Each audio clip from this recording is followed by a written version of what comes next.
Yo había preparado una prédica para ustedes, para el día de hoy, pero desde que llegamos a Mexicali, le dije, no, voy a hablar de otra cosa, voy a hablar de esto. Porque la verdad yo quiero predicarles a ustedes así como les predico a mi iglesia, porque siento que somos la misma familia. Antes, cuando yo era misionero, que fueron 12 años de misioneros, los primeros 12 años de casados, fuimos misioneros, pues yo tenía muchas historias que contar y siempre iba a las iglesias y tenía a la gente entretenida con tantas historias, que cuando me iban a comer las pirañas en el Amazonas, en Brasil, que cuando los piratas se querían subir al barco en la Guyana, acá en América del Sur, que cuando esto, que cuando aquello, que cuando cargué la cruz, en los tiempos que se usaba evangelizar, cargando una cruz, ¿recuerdan? Una cruz con una ruedita y uno la cargaba y la gente le gritaba a uno de que Jesús no traía rueda y uno le decía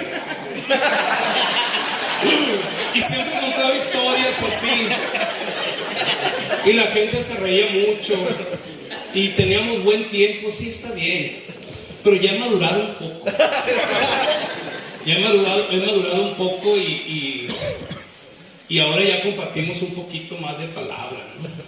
Yo recuerdo una vez que el hermano Fermín García, papá, en Tijuana, él me invitó a que compartiera en uno de sus congresos, en una reunión para misiones. Y recuerdo que antes de que me tocara compartir, me mandó a llamar a su oficina. Por cierto, que me llevó para allá fue Guti. Yo le dije, ¿por qué me andas trayendo para acá tú? Le digo, o sea, yo vengo aquí a Mexicali, no, pero es que don Fermín. Bueno, y me dijo, sé que eres misionero, y qué bueno, me dice. Yo también fui misionero en Honduras o en El Salvador, algo así me dijo, de joven. Y los misioneros, dice, tenemos muchas historietitas que contar. Y las historietitas, pues, distraen a la gente y la entretienen y son buenas. Pero las historietitas no le cambian la vida a nadie. Lo que cambia la vida de las personas es la palabra de Dios. Quiero reconocer que no me gustó mucho lo que me estaba diciendo. Y yo nomás así como que no, amén. Por eso después le dije a Guti, digo, ¿qué me estás trayendo para acá? Todavía ni comparte, ya me está regañando. No, es que Fermín. Pero bueno, el día de hoy yo quiero compartir algo que es muy relevante para nosotros y que siempre le damos una recordadita a nuestra iglesia a principios de año. Algo que tiene que ver con 3 palabras que en toda nuestra vida ministerial las hemos escuchado aquí, allá y acullá. Congresos, conferencias, predicadores, escuelas bíblicas, discipulados, aquí y allá. Siempre sale a flote la palabra visión, la palabra misión y la palabra llamado. ¿Sí o no? Sí. Siempre se menciona. Y la verdad que en toda mi vida ministerial, cuando menos de manera personal, nunca recuerdo una explicación clara de cada una de ellas. Como que uno a veces hablaba de una cosa, pero realmente estabas hablando de la otra, refiriéndome a esas 3 palabras. Y había una pequeña confusión, cuando menos así me pasó a mí.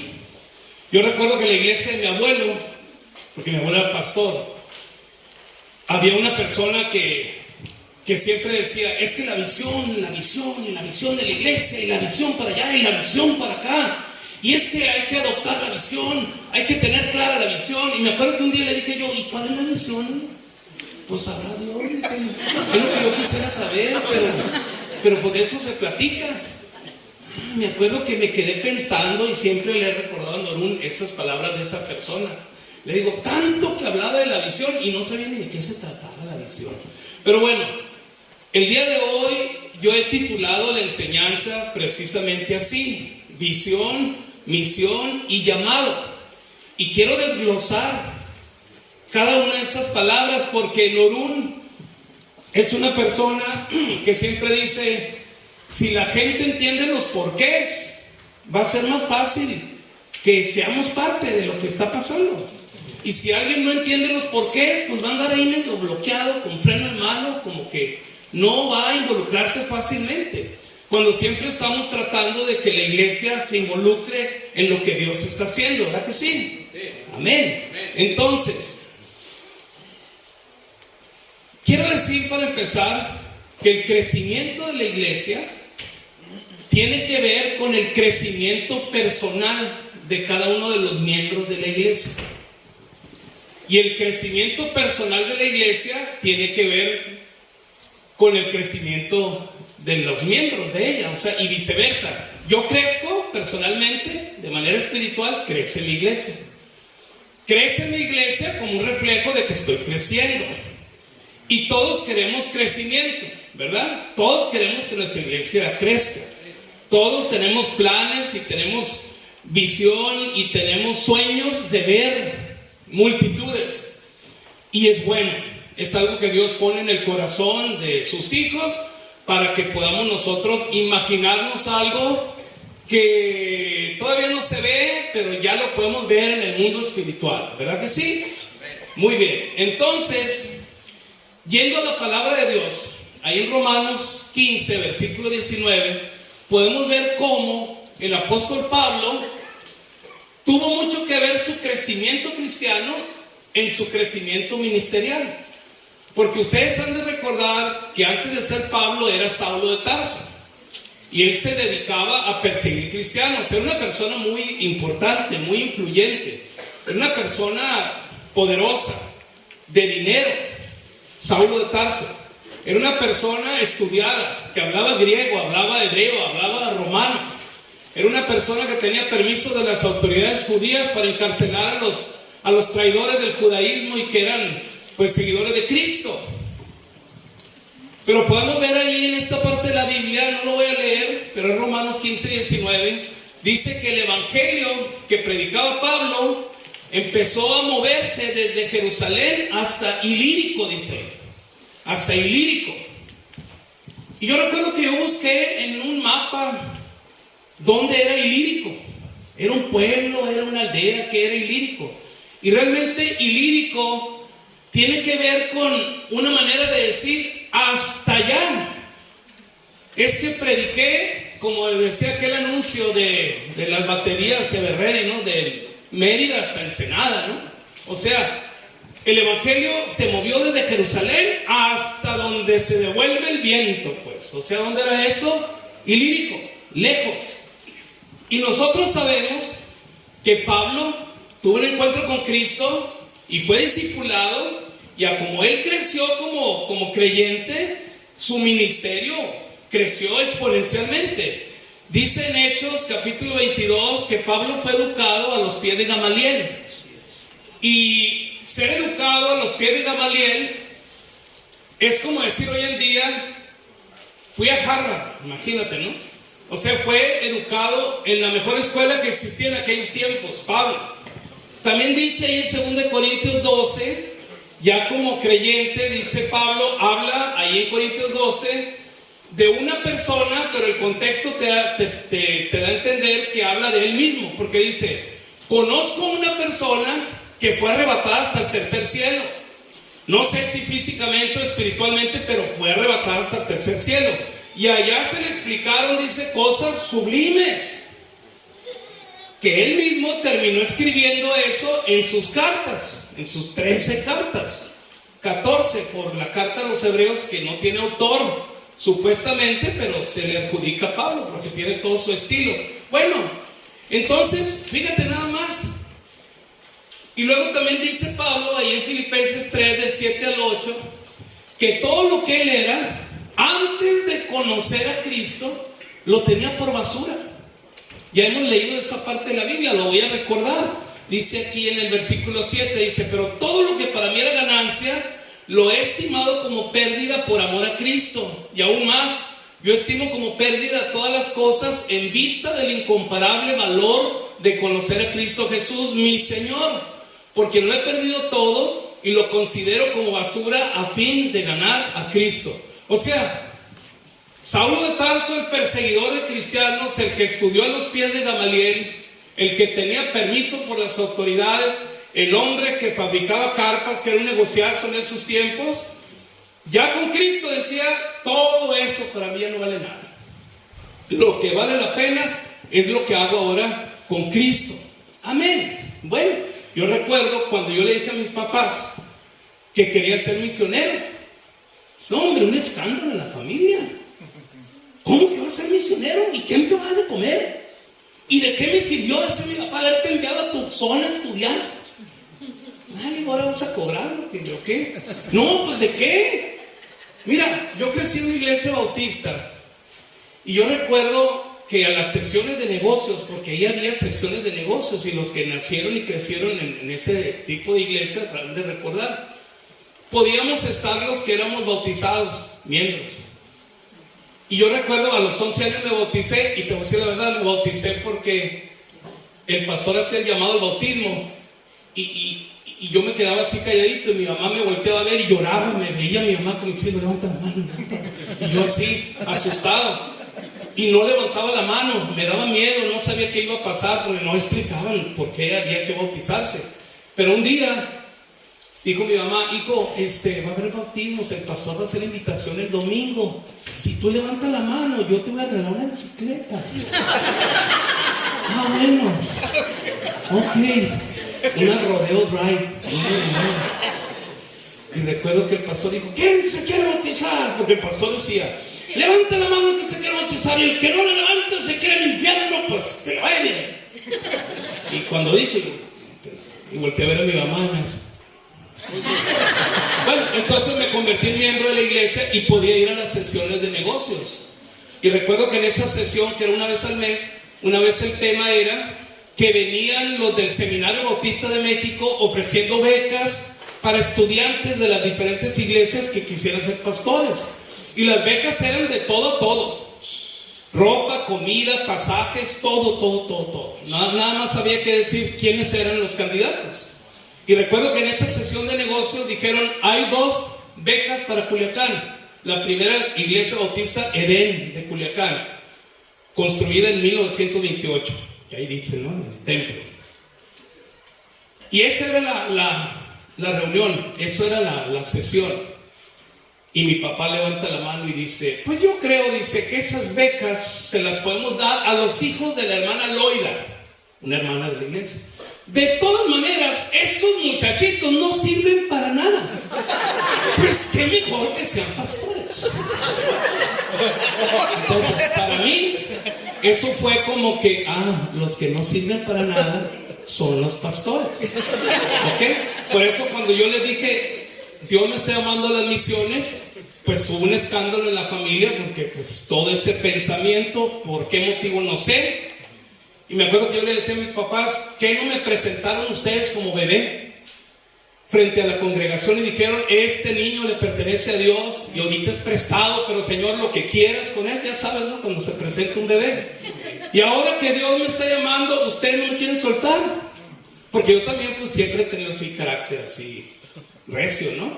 Bueno, el caso que el apóstol Pablo, imagínate cuando decía, todo lo que yo era lo tengo por basura. Imagínate su familia, imagínate las personas que estuvieron involucradas con él cuando era Saulo de Tarso, y decirles, tengo por basura todo eso. Y hay versiones que dicen, lo tengo por estiércol, dicen unas versiones de la Biblia. Sí, imagínate, ¿no? Qué ofensa. Pero bien, nosotros como iglesia tenemos una herramienta muy buena que ayuda a crecer a los miembros de la iglesia, que son los cursos de discipulado, que les llamamos Instituto Bíblico. Y es muy bueno porque la gente empieza a entender los porqués. Y recuerda, tu crecimiento cristiano tiene que ver con el crecimiento de la iglesia. La iglesia crece como reflejo del crecimiento espiritual de cada quien. Y viceversa, van entrelazadas las dos cosas. Mi iglesia no está creciendo. Bueno, porque no está creciendo individualmente los miembros de la iglesia. Así es que nada más para que lo tengas en mente. Y déjame decirte, o déjame leerte aquí en Corintios 12, 1 Corintios 12, la analogía que usa Pablo sobre este asunto del crecimiento y del funcionamiento de la iglesia. Ahí en el capítulo 12, versículo del 12 al 27, de seguro lo han leído muchas veces, pero lo vamos a refrescar ahorita. Dice así: porque así como el cuerpo es uno y tiene muchos miembros, pero todos los miembros del cuerpo, aunque son muchos, constituyen un solo cuerpo. Así también es Cristo. Pues por un mismo espíritu todos fuimos bautizados en un solo cuerpo, ya sea judíos o griegos, esclavos o libres. A todos se nos dio a beber del mismo espíritu, porque el cuerpo no es un solo miembro, sino muchos. Si el pie dijera, porque no soy mano, no soy parte del cuerpo, no por eso deja de ser parte del cuerpo. Y si el oído dijera, porque no soy ojo, no soy parte del cuerpo, no por eso deja de ser parte del cuerpo. Si todo el cuerpo fuera ojo, ¿qué sería del oído? Y si todo fuera oído, ¿qué sería del olfato? Ahora bien, Dios ha colocado a cada uno de los miembros en el cuerpo según le agradó. Y si todos fueran un solo miembro, ¿qué sería del cuerpo? Sin embargo, hay muchos miembros, pero un solo cuerpo. Y el ojo no puede decir a la mano, no te necesito, ni tampoco la cabeza a los pies, no os necesito. Versículo 22. Por el contrario, la verdad es que los miembros del cuerpo que parecen ser los más débiles son los más necesarios. Y las partes del cuerpo que estimamos menos honrosas, a estas las vestimos con más honra, de manera que las partes que consideramos más íntimas reciben un trato más honroso, ya que nuestras partes presentables no lo necesitan, mas así formó Dios el cuerpo, dando mayor honra a la parte que carecía de ella, a fin de que en el cuerpo no haya división, sino que los miembros tengan el mismo cuidado unos por otros. Y si un miembro sufre, todos los miembros sufren con él. Y si un miembro es honrado, todos los miembros se regocijan con él. Ahora bien, vosotros sois el cuerpo de Cristo y cada uno individualmente un miembro de él. O sea que aquí Pablo, con esta parte de la escritura, que recuerda que él recibió revelación allá en el tercer cielo, allá se le explicaron las cosas que terminó escribiendo en sus cartas, él lo que dice aquí es que la iglesia funciona como un cuerpo humano, porque la iglesia, dice la Biblia, que es el cuerpo de Cristo en la tierra. La iglesia somos nosotros, las personas, y cada uno de ustedes somos una parte de ese cuerpo. Y la iglesia tiene la tarea de seguir adelante con el trabajo de Jesús en la tierra. Por eso hacemos lo que hacemos como iglesia, porque somos embajadores de Cristo como iglesia, y todos formamos el cuerpo de Cristo, todos formamos la iglesia. Amén. Y dice el versículo 13, ya lo leímos, dice, ya sean judíos o griegos, esclavos o libres, a todos se nos dio de beber del mismo espíritu. O sea, seamos culichis, noruegos, seamos cachanillas, a todos se nos hizo formar parte del cuerpo de Cristo. O sea, que como cristianos la mejor manera de crecer es en la iglesia. Es el mejor lugar para crecer. La iglesia es tierra fértil para crecimiento. Y si nosotros entendemos el por qué, entonces vamos a decir, bueno, yo quiero ser parte de ese cuerpo porque entiendo que yo formo parte del cuerpo, ya sea ojo, ya sea pie, ya sea olfato o lo que sea. Imagínate que la uña de mi dedo chiquito, pues no quisiera ser uña. ¿Cómo lo voy a hacer para rascármelo? Pues la ocupo, se ocupa la uña, porque muchas veces decimos, es que yo siento que soy muy insignificante en la iglesia, yo soy el dedo chiquito del pie izquierdo. Bueno, se necesita el dedo chiquito del pie izquierdo. No, que yo nada más soy una oreja. Bueno, se ocupa la oreja. Y se ocupa cada una de las partes que forman el cuerpo, porque el cuerpo de Cristo es la iglesia y la iglesia somos todos nosotros.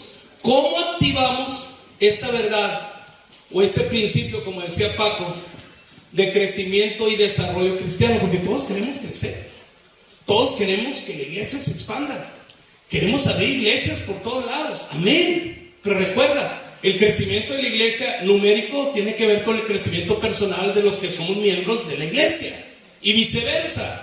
Así es que es muy importante que pongamos atención el día de hoy y que le pidamos a Dios que nos revele lo que nos está hablando de manera personal. Entonces, por eso sale el título de visión, de misión y de llamado, porque ahí vamos a entender separadamente lo que esto significa. Número 1, de 3 puntos. La visión La visión tiene que ver con el qué hacemos. La visión tiene que ver con qué hace la iglesia. ¿Ok? Por ahí está el punto 1 en la diapositiva, nomás para que esté ahí en la pantalla. ¿Qué hacemos? Y quiero decirte que la visión con V, es algo que Dios pone en nuestro corazón. Es algo que dice la Biblia, Él es el que pone el querer como el hacer por su santa voluntad. Pero lo que Dios habla y lo que Dios revela está en la Biblia, está escrito en la Biblia. Entonces la visión de Dios para la iglesia está en la Biblia. No es algo que ocupemos inventar, es algo que Dios ya tiene listo para que su pueblo, para que su iglesia participe de ello. Mira, ahí en Mateo 28, 18 al 20, ahí está la visión de Dios para su iglesia, para su cuerpo en la tierra. Para los que representamos a Cristo en la tierra, ahí está escrito, y es un texto muy leído también en las iglesias. Dice: y acercándose Jesús les habló diciendo: toda autoridad me ha sido dada en el cielo y en la tierra. Id pues y haced discípulos. Aquí está el imperativo: id pues y haced discípulos de todas las naciones, bautizándolos en el nombre del Padre, del Hijo y del Espíritu Santo, enseñándoles a guardar todo lo que os he mandado, y he aquí yo estoy con vosotros todos los días hasta el fin del mundo. Amén. ¿Cuál es la misión de Dios para su iglesia? Hacer discípulos. Esa es la misión. ¿Y qué es hacer discípulos? Bueno, hacer seguidores de Cristo. Amén. ¿Y qué se necesita para que alguien sea seguidor de Cristo? Bueno, de inicio, abrir su corazón y recibir a Jesús. Y para que eso suceda, pues se ocupa presentarle el evangelio de salvación, el plan de salvación. Eso es lo que Dios quiere para su iglesia, y eso es lo que hacemos en la iglesia. Y la visión que Dios da a su iglesia es global. Es la misma visión para todas las iglesias cristianas del mundo: hacer discípulos. Amén. Gloria a Dios. Entonces, qué importante es que nosotros tengamos eso en mente, el tema de hacer discípulos. Por eso nosotros hacemos lo que hacemos como iglesia. Nos reunimos a cantar, nos reunimos a orar, nos reunimos a convivir. Sí, está bien, y tenemos muchas reuniones y reuniones como iglesia, sí, pero todo el enfoque va dirigido a hacer discípulos. Hacemos reuniones porque queremos hacer discípulos, y entre más discípulos hagamos, pues más reuniones tenemos. Pero la iglesia no es nada más el reunirnos, sino el hacer discípulos. Esa es la visión. Y esa es la tarea que se nos ha dado a todos nosotros. Por eso tenemos reuniones de mujeres, reuniones de hombres, de matrimonios como anoche, de jóvenes, grupos de hogar o grupos de conexión, les decimos en Culiacán, a los grupos en casa. En fin, ahora, para que esto suceda, se requiere una misión, con M. Porque la misión es el vehículo que usamos para ser discípulos. Entonces, punto número 2, misión tiene que ver con el cómo hacemos lo que se nos ha encomendado. Amén. ¿Cómo? Y ahí hay algo muy interesante. Si la visión es global, la misma para todas las iglesias cristianas del mundo, la misión es local, la misión es contextual. La misión tiene que ver con el lugar en donde estamos. La misión tiene que ver con el contexto que nos rodea. La misión es el vehículo que usamos para cumplir con la visión que Dios nos ha dado. Y ahí entran las diferentes estrategias. Es muy diferente el funcionamiento de una iglesia en Italia a una iglesia en Culiacán. Allá en Italia, cuando llegas a la iglesia, los hombres saludan de beso a los hombres. Y un beso y otro beso. Y una vez que andábamos por allá, y mi papá me estaba acompañando, y mi papá vio el besadero ahí, y fue y de repente se desapareció, porque andaba un hermano chaparrito y queriéndolo besar a mi papá. Y mi papá de repente lo veo que va y se encierra en el carro que traíamos, y le digo: ¿qué pasó? No, es que el hermano aquí sentí el bigote del hermano. Y mi papá grandote. Y le digo yo, hombre, pues dile, agarra al hermano de las orejas y dile, si nos vamos a besar, vamos a besarnos con ganas. ¿A qué tanto andar ahí haciendo como que, no, si yo aquí me quedo? Muy rojo, mi papá, me molesto, imagínate de Navolato, Sinaloa, mi papá, besando gente. Bueno, pero allá eso es normal, es una manera de darle la bienvenida a la gente. Es parte de la misión, pues, de cómo van a ser discípulos, haciéndolos sentir bienvenidos, así como ustedes le hacen, pero de otra manera. Tampoco hay besadero aquí. Sí, le da un beso a una hermana que tenga uno confianza y, ¿verdad? Pero, bueno, en el África, a la hora de recoger la ofrenda, es todo un espectáculo. Aquí, pues, recogimos la ofrenda rapidito. Ahí en Culiacán, pues puedes depositar en el Oxxo, puedes pagar con tarjeta, puedes echarle al bote rápido. Pero en el África, o cuando menos en los lugares que me ha tocado visitar en África, están tan emocionados los africanos que traen dinero para dar ofrenda, que empiezan la primera fila, sacan su dinerito que van a dar de ofrenda y empieza todo un baile. Y ponen el ofrendero acá y cada quien agarra su billetito, ya de cuenta, si yo estuviera allá, el ofrendero acá, y empiezan y la con el billete, y si Gabriel fuera el que tuviera el ofrendero, y y como que lo van a echar y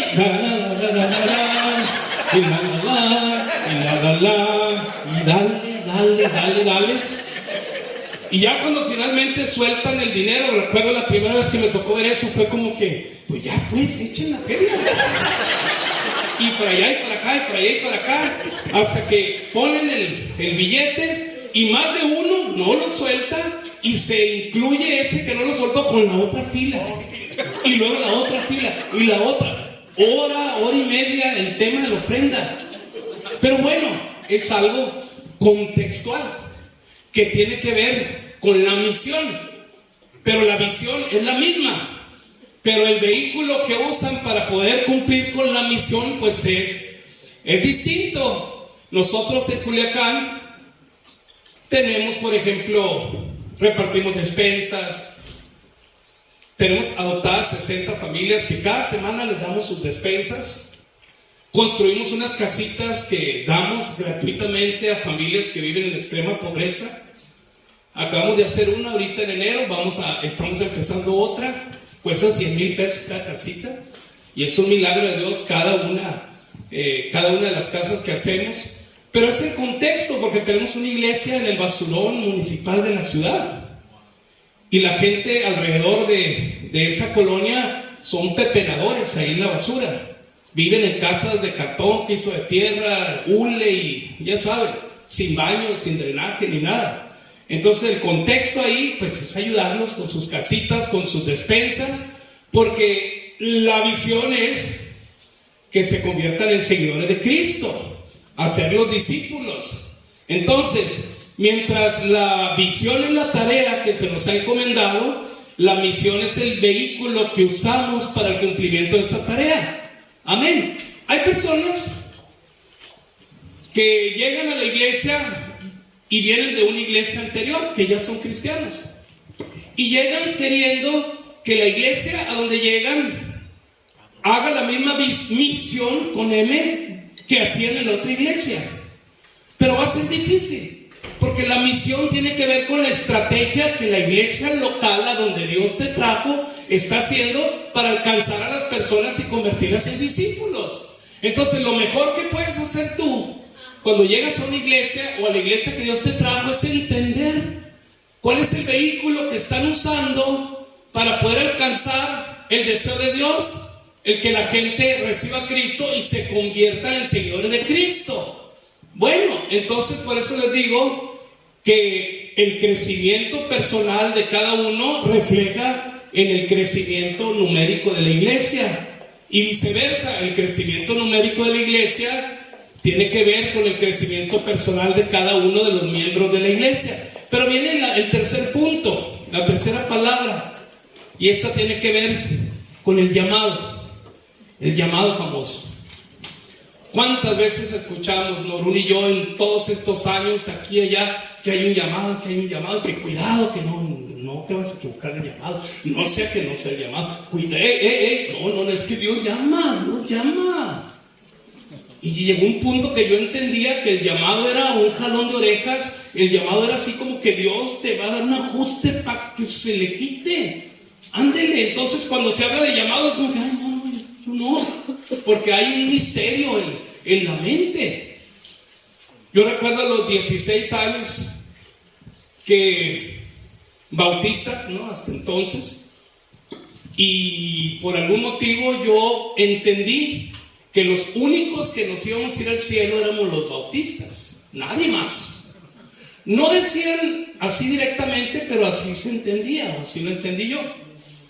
Yo recuerdo una vez en la primaria, estaba un niño a un lado mío, empezamos clases, creo que segundo o tercero de primaria, y él empezó a cantar ahí en su butaca: Santo, santo, santo, Señor omnipotente.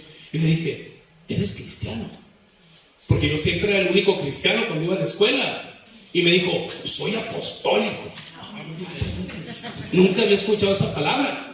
Llego a mi casa y le digo: mamá, los apostólicos van a ir al cielo también, porque estaba un niño que dice que es apostólico y estaba cantando un canto que cantamos en la iglesia. Y me dice, y para mí eso fue, no, claro que no se reía. Pero a los 16 años, ya había terminado yo la prepa a los 16 años, y estaba en la escuela en Guadalajara. Y cuando hablaba con mis papás, pues, ¿de qué hablaba con ellos? De la iglesia. Ese es el tema, la iglesia. No había más, no había vida fuera de la iglesia. Era la iglesia, era todos los cumpleaños, todo era en la iglesia.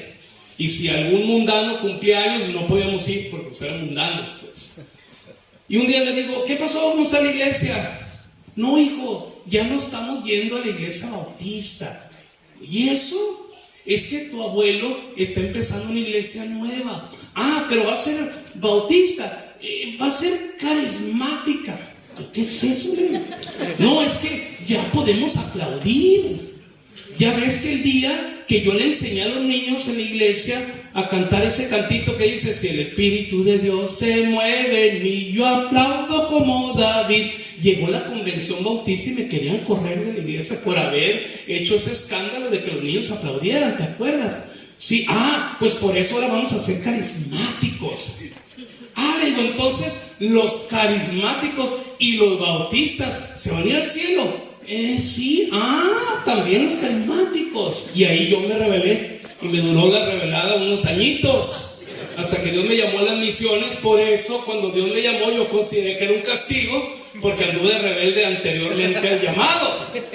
Y en ese tiempo de rebeldía, yo llegaba a mi casa, 18, 19 años, 4 o 5 de la mañana, y cuando entraba así, ahí en la sala estaba mi mamá sentada, así con la bata de dormir y media despeinada, así, y con una lamparita a media luz. Y entraba y ahí lo encontraba.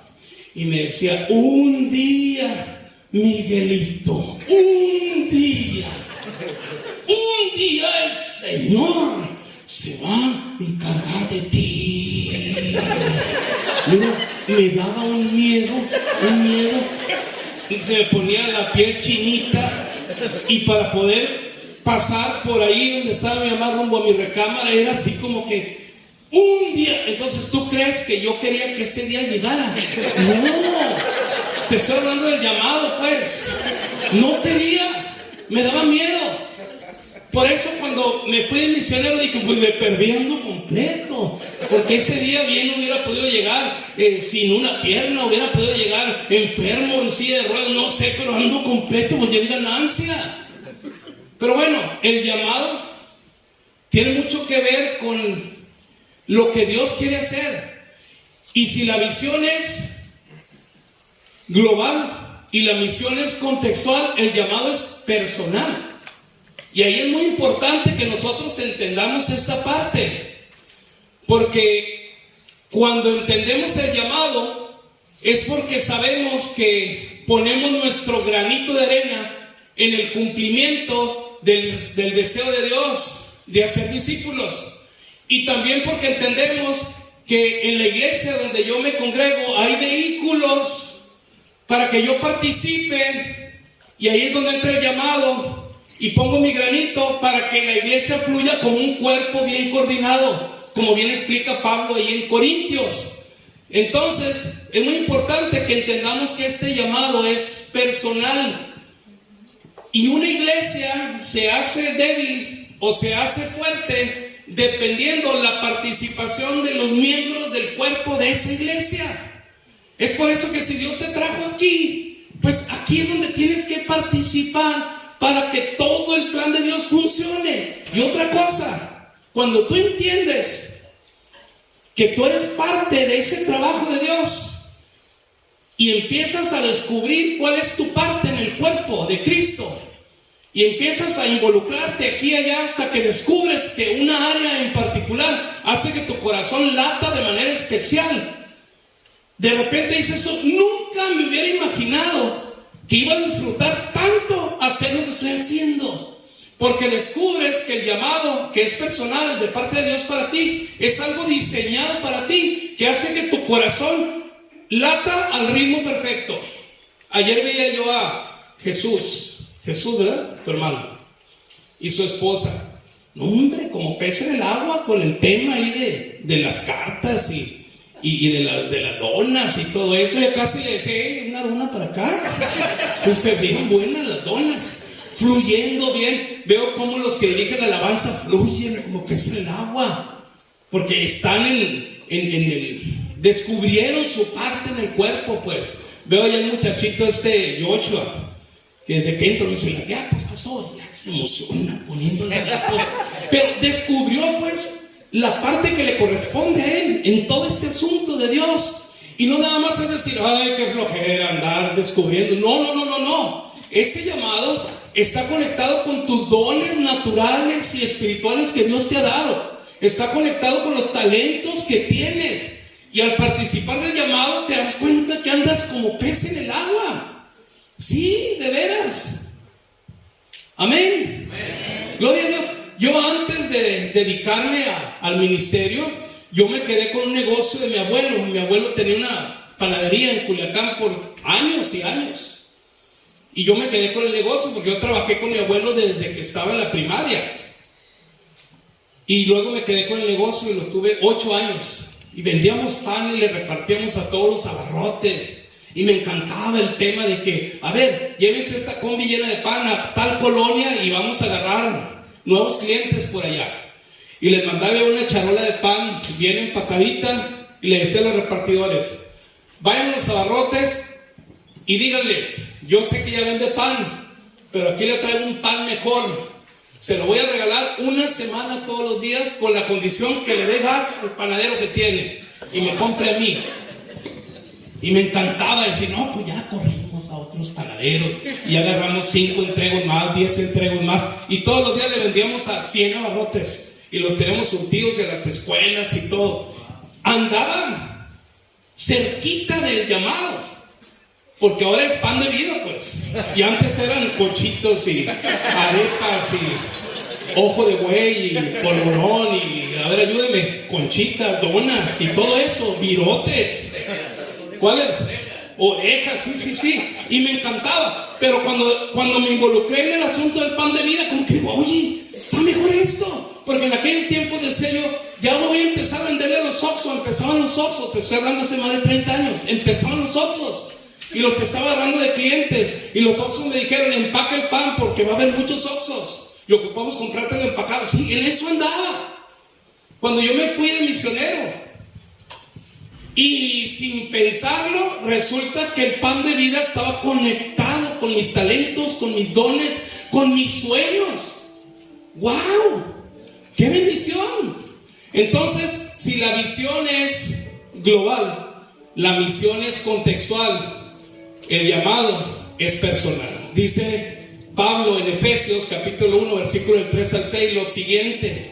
Y así oraba Pablo sobre este asunto que estoy hablando en general, específicamente en el llamado. Decía, bendito sea el Dios y Padre de nuestro Señor Jesucristo, que nos ha bendecido con toda bendición espiritual en los lugares celestiales en Cristo, según nos escogió en Él antes de la fundación del mundo, para que fuéramos santos y sin mancha delante de Él. En amor nos predestinó para adopción como hijos para sí, mediante Jesucristo, conforme el beneplácito de su voluntad, para alabanza de la gloria de su gracia, que gratuitamente ha impartido sobre nosotros en el amado.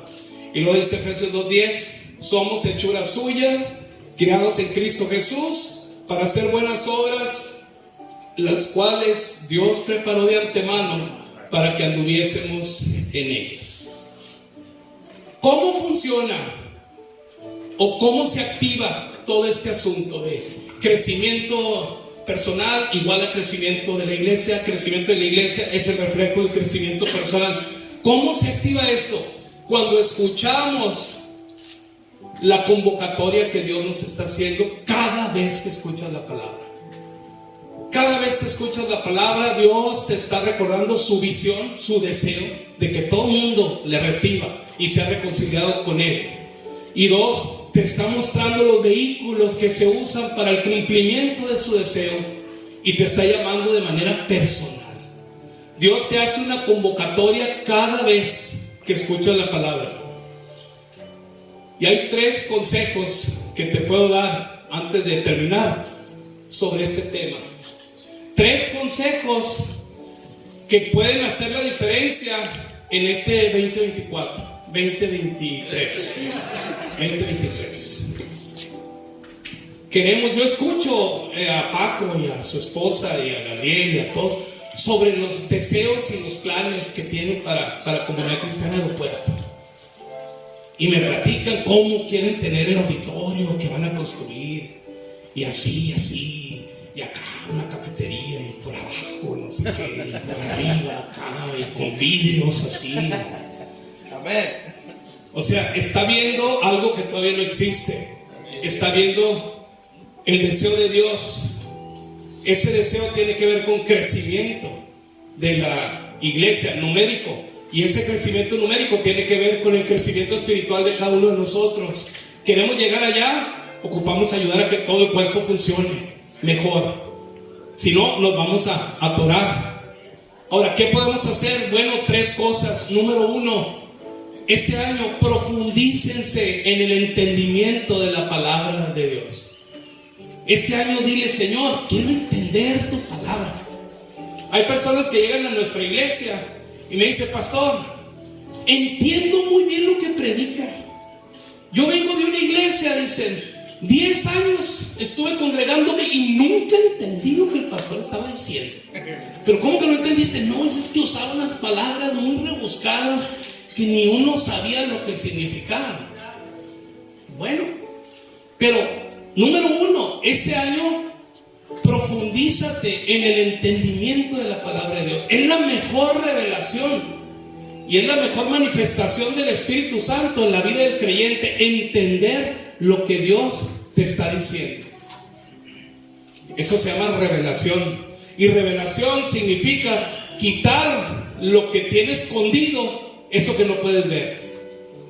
Y cuando algo está escondido en la mano, si yo tuviera que algo escondido y te digo: aquí tengo un anillo de brillantes, pero tú no lo estás viendo, y tú puedes decir: bueno, quién sabe.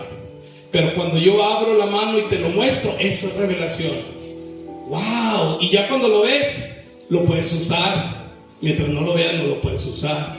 Claro que sí. Entonces, número 1, pídele a Dios que este año puedas profundizarte en el entendimiento de la palabra de Dios. Número 2, este año profundízate en tu vida espiritual, en tu relación con Dios. ¿Qué quiero decir con eso? Cuando tú oras a Dios, tú platicas con Él. Y cuando lees la Biblia, Él platica contigo. Y ahí está la comunicación con Dios. Tú oras, le platicas las cosas, y cuando tú lees la palabra, Él te contesta. Y si tú estás consciente de eso, vas a tener una buena comunicación. Cuando ores, ya no le exijas a Dios, ya no lo regañes, ya no digas: es que te pido en el nombre de Jesús. ya estuvo bueno. Y si para el próximo domingo no me contesta, ya no voy a diezmar, no voy a ir a la iglesia. ¿Qué es eso? No le exijas a Dios como si Él fuera, pues, mejor hazle preguntas a Dios. Mejor dile: Señor, sí me gustaría ser parte de, o entender mi parte en el cuerpo de Cristo. Sí me gustaría saber cuál es el llamado que tienes para mí, pero no entiendo. Dice el pastor que me empiece a involucrar en diferentes áreas hasta que de repente algo hace clic. Bueno, voy a hablar con los encargados para decirles que quiero discipularme. Y ayúdame, Señor, porque sí quiero que mi corazón lata al ritmo correcto. Sí. Entonces, número 1, profundízate en el entendimiento de la palabra. Número 2, profundízate en tu relación con Dios. Y número 3, profundízate en esa relación con Dios. ¿Cómo me refiero con esto? La palabra de Dios se suelta indirecta y directamente. Indirectamente es como lo estoy haciendo ahorita. Yo estoy hablando algo y tú lo estás recibiendo. Dios me habló y yo te lo suelto.